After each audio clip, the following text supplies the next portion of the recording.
지금 세계일보 사장, 편집국장, 편집부국장 어떻게 보면 신문사의 넘버 1, 2, 3죠. 이 넘버 1, 2, 3는 누가 채웠나? 제가 그걸 보니까 최순실의 사람들이 최순실의 사람들로 채웠다고 밖에는 생각이 되질 않습니다.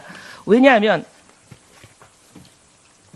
이거를 보시면 이게 이제 불과 한 2, 3일 사이에 나는 언론 보도들입니다. 근데 당시 이게 1995년이죠. 95년에는 최순실 씨는 그냥 일개 민간 사설 학원이라고 볼 수밖에 없는 그런 원장입니다. 무명 인사에 불과하고. 근데 이 사실 최순실 씨를 이렇게 세계일보가 거의 한 면을 다 통틀어서 이 사람의 특집 기사를 박스 몇 개씩 처리하면서 한 면을 다 채워줍니다. 불과 3일 후에 또 채워줍니다. 이렇게 이 사람에 대한 특종을 계속 채워주는 이 기사를 작성한 사람 3명이 모두 다 지금 보면 세계일보의 사장, 편집국장, 편집부국장 자리를 차지하고 있습니다. 그럼 이제 최순실의 그 권력에 의해서 조사장을, 비선 실세를 폭로한 조사장을 찍어내고 그 자리에 바로 최순실의 사람 넘버 1, 2, 3를 채웠다라고 밖에 볼 수 없는 그런 상황인데요. 근데 누가 봐도 왜 그러면 찍어내는 것으로 끝나지 않고 이렇게 세계일보의 1, 2, 3 자리를 자기 사람들로 채웠을까? 그건 분명히 조사장님께서 얘기하시는 17개 파일을 구했는데 그 중에 이제 남아있는 8개 파일, 아직 보도되지 않은 8개 파일이 굉장히 폭발력이 있고 국민들이 알게 되면 큰일 날 그런 파일이기 때문에 이런 조치를 하지 않았을까. 이게 상식적인 추론입니다. 조사장님께서 이 자리에서 그 8개 중에 오늘 다 말씀하실 시간은 없을 테니까 가장 중요하다고 생각되는 거, 헌정 질서를 파괴한 것이 확실하다고 생각되는 거, 헌법과 법률을 중대하게 위반했다고 생각하는 거, 한 가지만이라도 좀 말씀을 해 주십시오. 양승태 대법원장의 일상생활을 사찰한 문건입니다. 아니, 지금 상권 분립을 뿌리쳐 흔들고 그럼 행정부에 수반인 대통령이 계시는 청와대가 사법부, 그것도 사법부의 수장인 대법원장을 사찰을 했다는 얘기입니까? 이게 헌정사상 처음 있는 일 아닙니까? 그렇습니다. 삼권 분립이 붕괴된 것이고요. 헌정 질서를 유린한 것입니다. 이것은 명백한 국헌 문란입니다. 이거는 법률을 위반한 것을 넘어서서 이건 헌법을 심각하고 중대하게 위반한 겁니다. 이건 그냥 넘어갈 수가 없는 일입니다. 이거는 명백한, 만약에 근거가 있다면 이거는 탄핵 사유가 되는 것일 뿐만이 아니라 이것은 우리 위원회가 우리 위원장님께 부탁드려야 될 것은 이게 만약에 구체적인 방법이 드러난다면, 예를 들면 불법 도감청이 있었다든지 어떤 방법으로 사찰을 했는지가 드러난다면 각종 법률 위반이 수없이 나올 수 있는 부분입니다. 이것은 각종 법률에 따라서 우리가 특검에 반드시 이 수사가 포함이 되어야 될 것을 우리 위원회 이름으로 요청도 해야 될 뿐만 아니라 이건 보통 사안이 아닌데, 그동안 김영한 민정수석의 비망록에 보면 각종 사법부에 대한 길들이기, 사법부에 대한 개입, 탄압, 또는 사법부에 대한 사찰, 이런 것들을 의심을 가지게 하는 많은 일들이 있었습니다. 그런데 예를 들면 법원 영장과 당직 판사는 갈아서 청구해라. 뭐 법원이 지나치게 강대하고 공룡화되고 있으니까 견제 수단이 생길 때마다 찾아가서 검찰 입장을 전달해라. 뭐 한두 개가 아닙니다. 근데 이게 그러면 의혹만이 아니라 사실로 확인될 수 있는 순간입니다. 그리고 이 내용이 의혹을 넘어서서 의혹의 그 예상되는 의혹보다 엄청나고 심각하고 광범위한 상황으로 사법부 사찰이 이루어졌다고 생각되는 순간인데 좀 더 자세하게 말씀을 해 주시길 바랍니다. 양승태 대법원장의 뭐 대단한 비사실이 아니고요.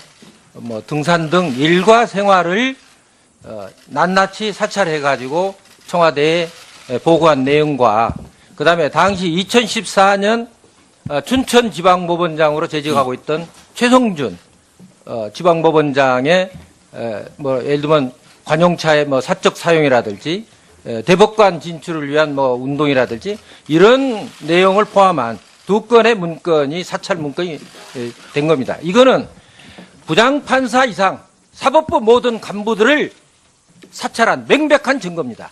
예. 이거는 헌정 질서를 문란시키는 중대한 사건입니다. 예. 일뿐만이 아니라 우리는 이것을 명백하고 완전히 엄정한 수사가 이루어지도록 우리 위원회 차원의 모든 노력을 다해 주시기를 부탁드립니다. 예, 이혜원 위원의 요청, 정당한 요청이고 합당하다고 보여집니다. 그렇기 때문에 조향규 정의는 좀 전에 정언 답변한 내용이 있으시죠? 가지고 있습니다. 예, 그 가져왔습니다. 자료를 우리 위원회 일체에 제출해 주시면은 그 불법 부당성에 대해서 특검 등 여러 조치를 통해서 그 문제는 반드시 문제를 삼도록 하겠습니다. 일체를 제출하겠습니다. 예. 양승태 대법원장의 일상생활을 사찰한 문건입니다. 양승태 대법원장의 뭐 대단한 비위 사실이 아니고요. 뭐 등산 등 일과 생활을 낱낱이 사찰해가지고 청와대에 보고한 내용과 그다음에 당시 2014년 춘천지방법원장으로 재직하고 있던 최성준 지방법원장의 뭐 예를 들면 관용차의 뭐 사적 사용이라든지 대법관 진출을 위한 뭐 운동이라든지 이런 내용을 포함한 2건의 문건이 사찰 문건이 된 겁니다. 이거는 부장판사 이상 사법부 모든 간부들을 사찰한 명백한 증거입니다. 예. 이거는 헌정 질서를 문란시키는 중대한 사건입니다. 2014년 11월 24일 세계일보는 정윤회 문건 11월 28일자 보도 이전에 맛배기로 11월 24일 날 이러한 보도를 합니다. 정윤회가 수억의 고위공직자 인사와 관련된 수억의 수수 의혹이 있다. 이런 보도를 했습니다. 맞죠? 예, 맞습니다. 네. 그 중에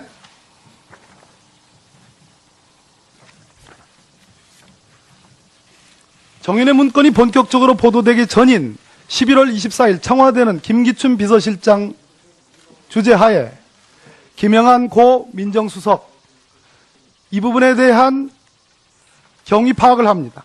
정윤회 문건이 보도되기 전입니다. 그럼에도 불구하고 정윤회 문건의 존재를 청와대는 알고 있었습니다. 여기서 십상시의 이름이 기재되어 있습니다. 김영한 수석 비망록입니다. 그 사람들은 정호성, 이재만, 안봉근, 문고리 3인방 외에 장경상, 이창근, 정성철, 이춘호, 음종환, 신동철, 김춘식입니다. 알고 계시죠? 예, 맞습니다. 제가 정말로 궁금하게 생각한 것은 정윤회 문건이 11월 28일자에 세계일보에 보도되기 전에 청와대는 정윤회 문건을 알고 있었고 이 부분에 대한 조사를 합니다. 자, 같은 맥락으로 말씀드립니다. 아까 대법원장 사찰 문건이라고 했습니다. 그 내용은 제가 정리를 해서 여쭤보겠습니다. 양승태 대법원장께서 산행을 좋아하십니다. 등산을 좋아하십니다. 매주 한 번씩 다닌다는 내용입니다. 그러한 내용들을 청와대가 파악을 해서 극비 문서로 그냥 조홍천 현 우리 의원이 계십니다. 공직경 비서관 박관천 경정이 생산해낸 그러한 문건의 상대가 안 되는 극비 보안 문서로 생산해냅니다. 맞죠? 맞습니다. 양승태 대법원장이 누구와 어떻게 어떤 방식으로 산행을 매주 다닌다는 그런 문건입니다. 맞습니까? 맞습니다. 이것을 우리 조한규 증인은 국기 문란 행위라고 했습니다. 맞습니까? 맞습니다. 삼권 분립을 침해하는 행위라고 했습니다. 맞습니까? 맞습니다. 헌정 질서를 유린하는 행위라고 했습니다. 맞습니까? 맞습니다. 예. 또 하나 최성준 당시 춘천지방법원장이 대법관으로 승진하기 위해서 대법관으로 임명되기 위해서 운동을 한 그러한 내용이 적혀있는 문건도 갖고 있다고 했습니다. 맞습니까? 맞습니다. 가지고 이 있습니다. 문건은 대법원장 사찰 문건과 별개의 문건입니다. 맞습니까? 맞습니다. 그 내용 중에는 관용차의 사적 이용 내용도 들어있습니다. 맞습니까? 맞습니다. 그 문건 중에는 아주 저명한 대한민국의 정말로 이름을 대면 금방이라도 알 수 있는 작가도 등장합니다. 맞습니까? 맞습니다. 그분은 이회수 작가지요. 예. 그렇습니다. 이 두 건의 문건에 대해서 왜 사찰 문건이라고 판단하고 계십니까? 일상생활에 대한 그러니까 양승태 대법원장이 등산하는 내용을 짤막하게 말씀. 예, 일상생활을 대외비로 보고하는 것은 상시적으로 대법원장을 사찰하고 있다는 명백한 증거라고 보기 때문입니다. 제가 붙여도 되겠습니까? 덧붙여서? 예, 적어도 본 의원은 노무현 대통령 당시 초대 민정 2비서관을 했고 법무비서관을 했습니다. 제가 아는 상식에서는 당시 민정수석은 문재인 전 대표입니다. 제가 아는 상식에서는 대법원장의 동정과 관련돼서 청와대가 문건을 생산해낸 경험이 없습니다. 그런 기억이 없습니다. 적어도 구두로 무슨 얘기를 할 수 있을지언정 문건을 생산해서 거기에 극비 보안 문서로 딱 타이틀을 붙여가지고 생산한 적이 전 없습니다. 그 양식과 대법원장이 등산을 어떻게 다닌다는 얘기를 마치 귀동량에서 자랑스럽게 폭로하듯이 그 문건은 만들어져 있습니다. 맞습니까? 맞습니다. 그렇기 때문에 사찰 문건으로 보는 것이죠. 그렇습니다. 이 문건이 생산된 시점은 언제입니까? 그때 2014년 1월 6일 날 같이 보고된 것으로 알고 그렇습니다. 전체적으로 100여 건의 문건이 BH에서 청와대 문건이 송두리째 유출됐습니다. 세계일보에 4차례에 걸쳐서 유출됐죠. 예. 4차례 맞죠? 예, 맞습니다. 1년 동안 내내 유출이 됐습니다. 청와대는 방치를 했습니다. 맞죠? 맞습니다. 그 중에 한 문건 맞습니까? 그 중에 하나입니다. 아까 지금 대법원장 사찰 문건하고 최성준 당시 춘천지방법원장 사찰 문건을 보셨고 제출하셨다는 거죠? 제출할 예정입니다. 제출할 예정이고. 예. 그러면 최성준 춘천지방법원장은 지금 현재 방통위원장 동일인입니까? 동일입니다. 그 최성준 위원장이 대법관 승진을 위해서 인사운동을 했다라는 취지가 기재되어 있다는 거죠? 예. 구체적으로 어떤 내용입니까? 그 구체적인 내용은 이제 이따 문건 보시면 아실 수 있습니다. 문건을 보면 알겠다. 그러면 대법관 승진을 위한 인사운동, 그 다음에 관용차의 사적 이용, 그 다음에 이회수 작가와 어딘가를 같이 다녔다. 이 내용 이외에 또 다른 내용들이 있습니까? 뭐 그게 주된 내용입니다. 또한 민정에서 직접 작성했을 수도 있고, 또는 뭐 국정원이나 경찰 뭐 등등 어디선가 작성을 해서 민정에서 그 문건을 보관하고 있었던 것은 분명하다. 민정의 그때 공직기강 비서관실에서 홍경식 당시 민정수석과 김기춘 비서실장께 보고하고 김기춘 비서실장은 박근혜 대통령한테 보고한 것을 알고 있습니다. 왜 이런 문건을 작성했을까요? 사법부를 컨트롤하기 위해서 필요시에. 그 지난번에 그래서 이제 예. 지난번에 김영환 전 수석의 업무 일지에도 기록이 돼 있고 예. 그다음에 국정원 댓글 사건을 비판한 김동진 부장판사. 예, 부장판사가 2개월 정직을 당하고 예. 등등 일련의 사태가 다 이런 내용을 말해주고 있는 것이죠. 통진당 해산 결정도 헌법재판소의 결정이 나기 며칠 전에 이미 알고 있었다라는 흔적이 지금 김영환 비방록에 보이는데 예. 이런 일련의 흐름들이 박근혜 정부의 청와대 민정에서는 사법부, 헌법재판소에 대해서 주도 면밀하게 개인의 사생활까지 심지어는 그러니까 평상시에 모든 부장판사급 이상 네. 또 헌법재판소를 비롯해서 네. 사법기관에 대해서 끊임없는 사찰을 해서 약점을 잡고 있다가 적절할 때 활용하려고 하는 목적을 가지고 그랬겠죠. 그러면 대법원장이 등산을 같이 가는 지인에 대해서도 사찰을 한 것은 결국은 그 지인이 누군지 또 혹시 그 지인을 통해서 대법원장이 무슨 부탁을 받았는지 예, 뭐 존경하는 의원님 그건 이따 뭐 보시면 아실 수 있습니다. 알겠습니다. 그 아까 정윤회 씨가 지금 수억 뇌물수수 의혹이 있다 공직자 임명과 관련해서 예. 그 부분은 조금 더 구체적으로 얘기를 해주실 수 있습니까? 그 내용은 제가 사실은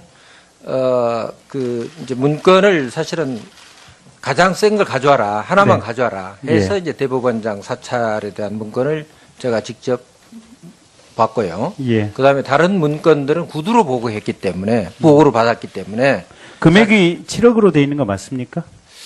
그거는 정확하게 제가 어느 급 공직자인지 장관급 공직자인지 뭐 어떤 레벨의 공직자인지 얘기해 주실 수 있습니까? 제가 알기로는 거의 부총리급 뭐 공직자가 있다고. 부총리급 공직자의 임명과 관련해서 정윤회 씨가 저희가 알기로는 한 7억 정도의 돈을 받았다라는 얘기인데 맞습니까? 들은 얘기가? 이제 그렇게 전해 들었습니다, 저도. 그렇게 전에 들었다. 예. 어느 부총리인지 얘기해 주실 수 있습니까? 아니, 그건 뭐 제가 말씀드리기가 좀 그렇습니다. 말하기가 곤란하다. 지금 현직에 계시기 때문에. 현직에 있는 분이다. 예. 지금도? 예. 알겠습니다. 몇 개씩 처리하면서 한 면을 다 채워줍니다. 불과 3일 후에 또 채워줍니다.